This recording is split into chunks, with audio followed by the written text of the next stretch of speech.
Hello and welcome to episode 21 of the Houn Show. I'm your host, Dixie Shank. I'll be with you for the next 45 minutes or so. I'm glad you could be with us. Of course, at the beginning of every show, we must mention or request that you please follow, enable notifications, subscribe to the channel, clicking those little buttons down at the bottom down there. And if you do think you're enjoying the show, if you're having, if you think it's worthy or we deserve it, give us a thumbs up. That'll help out the show, help out the promote the show, and get it in front of more people. So we do appreciate that as well. You can also send us an email if you have suggestions or comments, something that you don't want to put in the comment section, but you want to address or what have you. You can email us at dixie.shank@thehoonshow.com. We also have a locals page. And we're still building content there. We do have big plans for it, but as most things, they take a little bit of time to build, especially when you have a super small operation like we do here at the Houn Show. So, but our locals page is thehoonshow.locals.com. You can check it out. We have some articles posted up there that are free to read. If you decide that you want to support this channel, you can become a supporter on locals for just $3 a month. A lot of things in the news. Looks like Bitcoin's bounced back where it's still hovering around 64, 66K, bouncing around in that range. There is still some, there's getting ready to be, or has started to occur, some big inflows from Hong Kong since they've approved some spot ETFs there as well with zero fees. So, there's getting ready to be a bunch of money coming into Bitcoin. So, get in while, it's never too late to get in Bitcoin. A lot of people try to convince you that it's too late, man. That ship sailed. You're never going to make any money. But yeah, that's not true. It's still cheap. Bitcoin is still cheap, even at 60K. It's cheap at 80K. So get in, buy it, hold it, hodl. Get it in cold storage, protect that investment, protect that asset, because it is a digital asset and it will hold its value much better than anything else in the world. It's digital property that will survive 10 million years. So, I would encourage you to look into Bitcoin, read up on Bitcoin, try and understand Bitcoin, and be mindful of all the fear and stuff that people throw around out there. It's a Ponzi scheme and it's all this.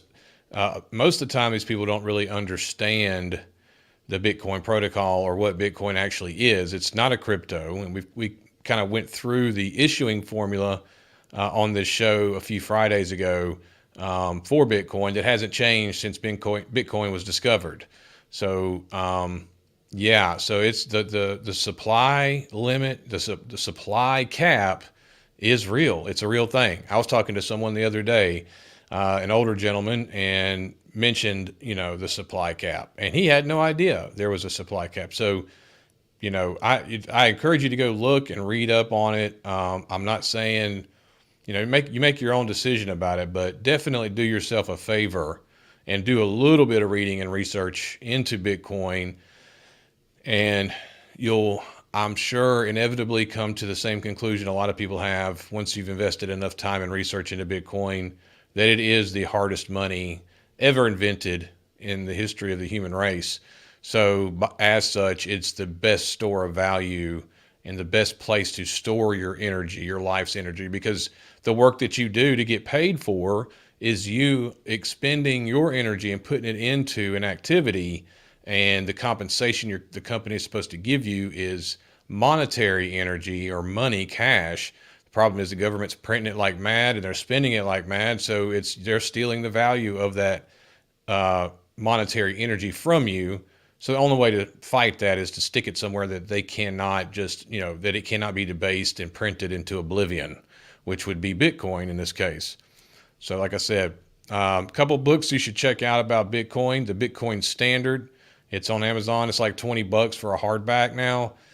Great book to read. There's tons of other books talking about Bitcoin that you can find. But the Bitcoin Standard is one that's kind of been around for a little while, and it's kind of the de facto authority on Bitcoin. And as far as Bitcoin as a currency and what is the history of currency, the book also takes you through that and explains what exactly currency is. And by understanding that, you understand the significance of Bitcoin. I also would recommend going and watching some Michael Saylor interviews. There's a bunch out there. You just type in Michael Saylor in any video platform, and you'll find tons and tons and tons of content. But yeah, so definitely look into it, because there's no end in sight, it seems, with the spending, and the money that we're giving to Ukraine, the money that we're giving to illegal aliens. I just saw a report earlier today about state government workers, or there's a shortage or a deficit of over $1 trillion in pension fund money, and they just can't cover it. Some of the states that have tons and tons of state workers, like California, New York, and Illinois, they just can't afford, they can't cover it. They don't have the money to cover these pensions. And so inevitably what's going to happen is these are going to come due. People are going to look for them, and there's going to be a crisis, and the state's going to look for federal money. And then the federal, basically the Fed's going to start printing more money to pay this, so these people will get their money, but it won't be worth as much as it would be if you got it today and then quickly and immediately put it in Bitcoin. That's the best advice I could give in these times of inflation. Bump a 401k, man. Just put it in Bitcoin. You're better off. But like I said, don't take my word for it. I'm not a financial advisor. I've just done research and understand what Bitcoin means, right? And the technical aspects. Now, I could not, design stuff to run on the blockchain. I'm not a software developer. I'm not a cryptographer expert. But, you don't have to be if you just take a little bit of time and read and understand that it's open source. So everybody can look at the protocol and see what it's doing.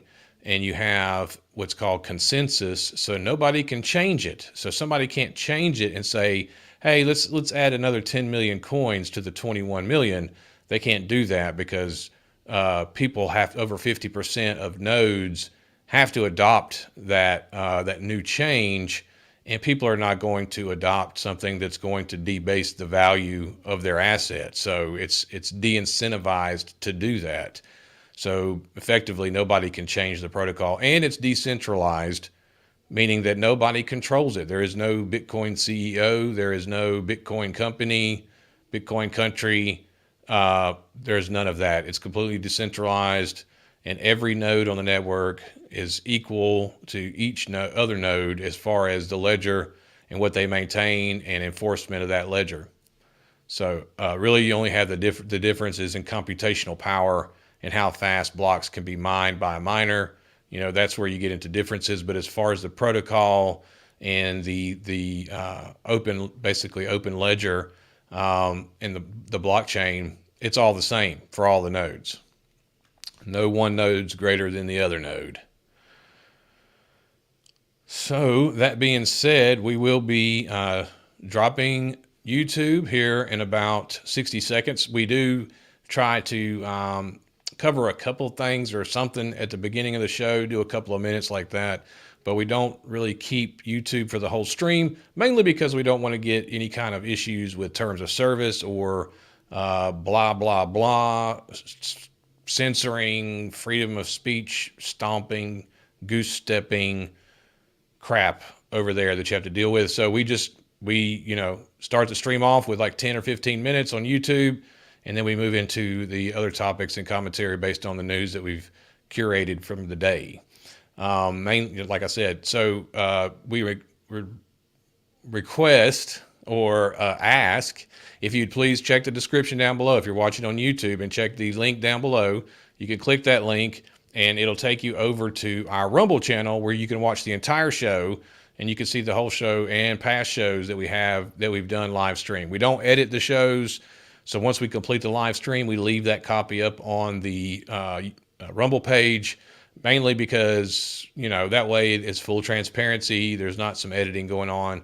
And if I misspeak or I hesitate or the sound goes out or something happens technical issue wise, we do deal with it on the fly and try and correct that live, because that's the beautiful thing about live. It's totally real, man. So yeah, we love you over at YouTube. Just check the description and come on over to Rumble, the free speech network. We'll love to see you there, YouTubers.